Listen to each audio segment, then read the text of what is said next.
In today's world, we are confronted with a supermarket of not only material goods, not only ideas and ideologies, but also religions and spiritual paths.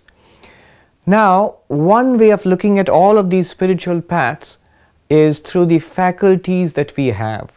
We have the capacity to think, we have the capacity to love, and we have the capacity to do. So thinking, loving, and doing. Now, when we look at the different spiritual practices like meditation, like scriptural study and philosophical analysis, like the love of God or the worship of God, love of our fellow beings and service to everybody, all these varieties of spiritual paths, spiritual practices, we see that they use our fundamental capacities to think, to feel, and to do. Now, the broad paths of spiritual practices can be classified according to these faculties. Those spiritual paths which use the faculty of thinking are known as the path of knowledge. Those which use the power of love are known as the path of love or bhakti. And those that use the power of doing are called the path of karma or the path of action. So you have these three broad paths: the path of knowledge, in Sanskrit Jnana Yoga, the path of love, in Sanskrit Bhakti Yoga, and the path of service or action, the path of Karma Yoga. To these three broad paths is added the path of meditation, which increases our spiritual faculties, which concentrates our inner faculties, concentrates our mind. So you can speak of the path of meditation as an independent path, the path of Raja Yoga. Now, these four broad paths are there, and we find in the religious traditions of the world more or less elements of all these paths. In most religions we find love and worship and adoration of the divine. There are religions which are heavily oriented towards meditation, some which are very philosophical, some which are very service oriented. So these are basically the options available to us today in the supermarket of religions today. And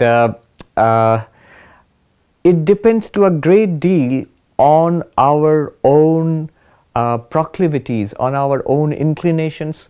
What suits one may not suit the other person. One way of looking at it would be the traditions to which one is born or to which one is used to. That is one indication, but one need not be limited to what culture or religion one is born to.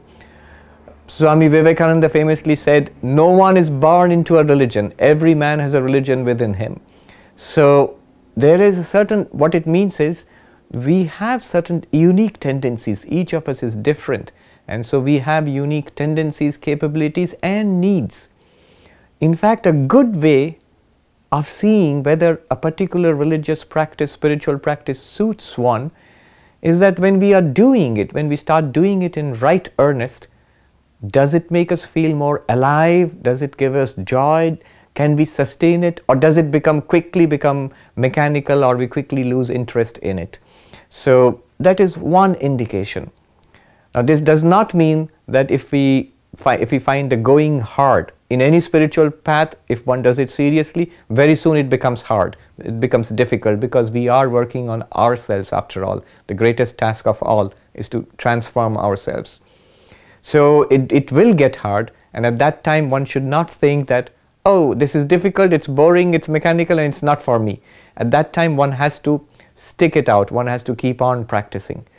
But yes, note that these are the broad paths, and they are found in different religions in different proportions, that we have different needs. Some people are intellectual, some are meditative, some are dynamic and service oriented, some are by nature very affectionate, very loving, emotional, and most of us are a mix of all of these.